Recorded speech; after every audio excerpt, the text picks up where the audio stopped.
आफ्नो काममा सफल हुन सक्नु भएन भने के गर्नुहुन्छ त्यतिखेर राजीनामा दिनुहुन्छ जनता जान्न चाहन्छ यस्तो छ राजीनामा दिने त कुरै आउँदैन म यत्रो स्ट्रगल गरेर आएको मान्छे हो र हर्क साम्पाङ कहिले हार्दैन अनुमति छैन मलाई असफल हुने बिराम हुने सकिन भन्ने अत्यन्तै तुच्छ राक्षसको वकिल भएर एउटा प्रश्न सोधौँ हजुर सोध्नुहोस् तपाईँ हारिहाल्नुभयो भने कसरी अनुहार देखाउनुहुन्छ यसरी नै देखाउँछु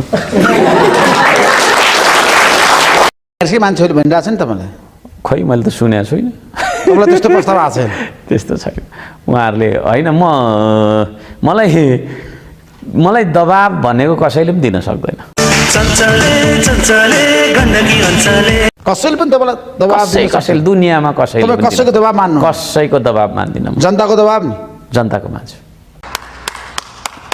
3 पटक क्रान्ति गरेको नेपाली कङ्ग्रेस द्वन्द्व गरेको माओवादी केन्द्र छ हो अनि त्यसो भने भोलि अब यो म जाँदै गर्दा भोलि 2 दिन भित्रमा काठमाडौँको फोर्स गरेर देखाओस् सक्छ चुनौती दिन्छु म मेयर साहबले कोदालो बोक्दा सुहाउँछ सुहाइहाल्छ मेयर साहबले पाइप बोक्ने काम गर्ने हो म त यहाँको ठुल्ठुला नेताहरू आउनुभयो भने नि यो चाहिँ नि प्रचण्ड केपी ओली शेरबहादेव जस्ता छन् नि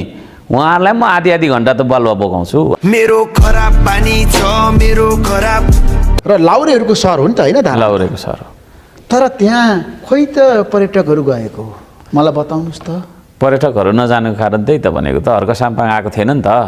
हामी चेहेरेको हेरे हामी चेहेरेको हेरे अहिले श्रम पर्यटन भइरहेको छ सर तपाईँलाई मेरो निम्तो छ आउनुहोस् 1 घन्टा तपाईँलाई ढुङ्गा बोकाउँछु म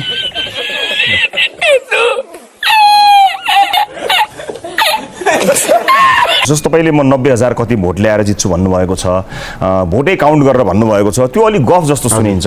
त्यस्तो गुनासो कतै पनि छैन जस्तै तपाईँको झोलामा 10वटा सुन्तला छ भने तपाईँले लगभग 10वटा सुन्तला भन्नुहुन्छ कि 10वटा नै भन्नुहुन्छ भन्ने कुरा हो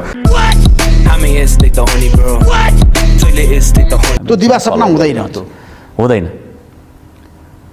पानी लिएर खानुले त कुनै दिवा सपना तपाईँको रात्रि सपना हुनुपर्छ होइन मान्छेहरूले सपना त ठुल्ठुलो बाँड्छन् नि तर मैले चन्द्रमा जाने मङ्गल ग्रहमा चाहिँ नि घडेरी बनाउने भने हो र तत्कालको लागि दीर्घकालीन रूपमा त पानी काम लाग्दैन अनि के गर्नुहुन्छ तपाईँ कोशीबाट पानी ल्याउने हाम्रो कसरी ल्याउनुहुन्छ कोशीबाट पानी सङ्घीय सरकारले ल्याइदिनुपर्छ सङ्घीय सरकारले तपाईँलाई बजेट दिन्छ दिनु पर्यो दिएन भने के गर्नु खानेपानीको जो गर्नुपर्छ सङ्घीय सरकारले गरेन भने म यो खानेपानी मन्त्रालय बन्द गर्नुपर्छ भनेर सिंहदरबारमा धरना दिन आउँछु मेरो खराब पानी छ मेरो खराब